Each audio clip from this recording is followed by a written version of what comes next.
kita meningkatkan kualitas ibadah kita, kemudian kita meningkatkan bagaimana persatuan kita eratkan bagaimana persaudaraan kita semua. Kalau tadi kita bahas suku Aus dan suku Khazraj, sering saya sampaikan Bapak Ibu rahimakumullah bahwa yang dilakukan oleh Rasulullah SAW ketika datang di kota Madinah, apa yang pertama kali dilakukan oleh beliau, Bapak Ibu sekalian?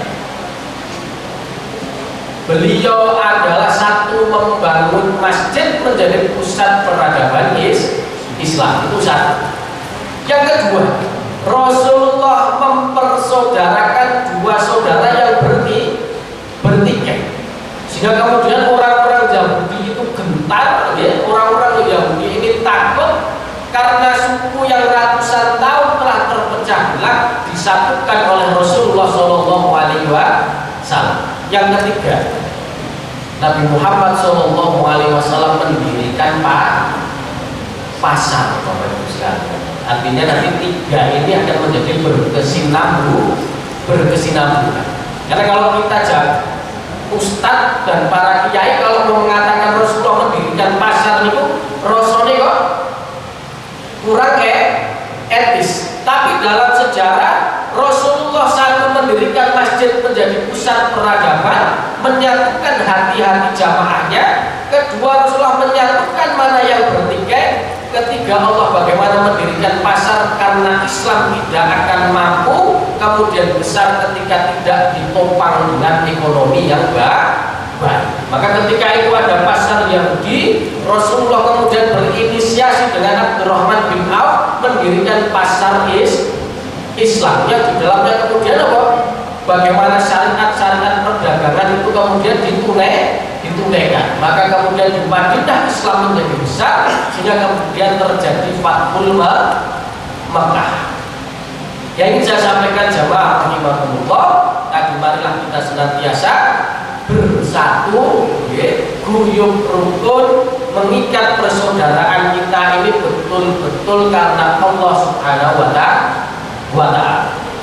Ketika tadi sudah Ramadan, maka di Syawal ini kita kuatkan persaudaraan kita, mengeratkan kembali kemudian tali silaturahim.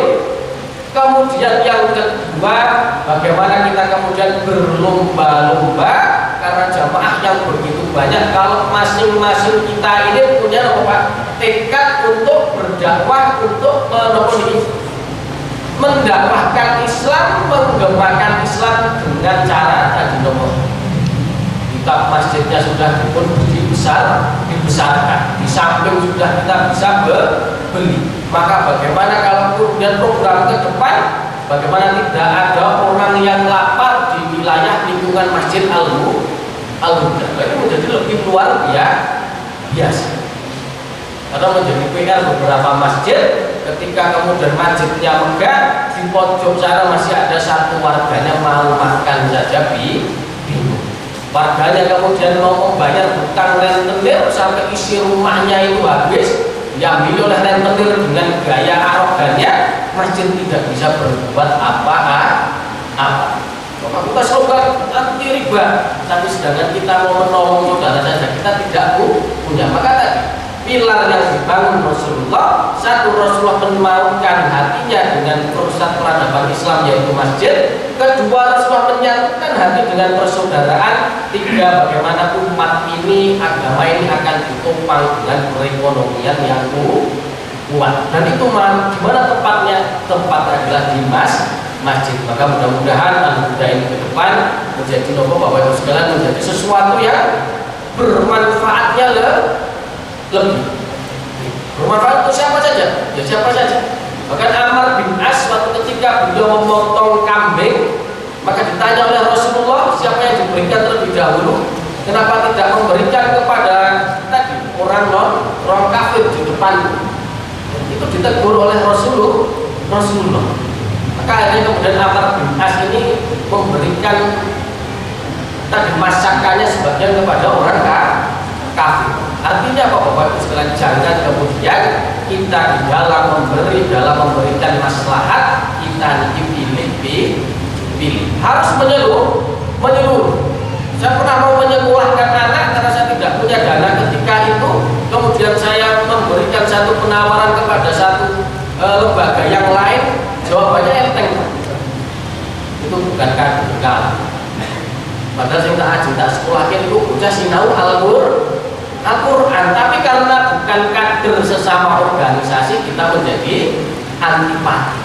Meskipun kader kita tetap kita perhitungkan dan jangan kemudian kita tadi terlalu tidak terbuka kepada yang lain. Maka kalau kemarin saya melihat bagaimana Rocky Gerung membuat satu gambaran Muhammadiyah ini organisasi yang luar biasa. Luar biasanya loh. Persatuan Pedagang Nopo mau melakukan demo. Akhirnya tidak jadi karena sudah ditemui oleh salah satu menteri. Dan kalau Muhammadiyah maju demo mogok dalam berapa bulan, kita gejolaknya luar biasa bukan? Ya, kampusnya paling banyak, rumah sakitnya juga paling banyak, sekolahnya. Ya, bukan saja deh, hitungnya sebulan awal kemudian mogok sebagai bentuk protes kita. Bergejolak betul. Tetapi Muhammadiyah adalah bagaimana menjadi pergerakan yang betul-betul maslahat untuk semua. Maka hal-hal seperti itu tidak dilakukan oleh Muhammadiyah. Artinya kebaikan yang diberikan oleh Muhammadiyah secara universal. Kemarin saya pergi ke Makassar, kemudian saya ke Pari-Pari, ke Enrekan, dan kemudian sampai ke Takor. Ada beberapa kampus-kampus Muhammadiyah yang sekolah itu bukan orang Islam, tapi orang-orang apa? Ada orang Nasrani dan yang lainnya. Dan kemudian hak-haknya diberikan. Maka ini menjadi sesuatu hal, dakwah kita harus menjadi dakwah yang merangkul semuanya. Dengan kita tadi berpedoman, wa'tasimu bihablillahi jami'an wa la tafarraqu. Pulau panjenengan sedanten niki sedulur, pulau panjenengan sedanten ini mengikat hatinya karena tautan keimanan kita kepada Allah Subhanahu wa Ta'ala. Jamaah rahimahullah, itu yang bisa saya sampaikan. Mudah-mudahan yang sedikit ini menjadi momentum kita untuk meningkatkan kualitas ibadah kita, meningkatkan kualitas iman dan persatuan kita di bulan Syawal. Wabillahi taufiq wal hidayah. Assalamualaikum warahmatullahi wabarakatuh.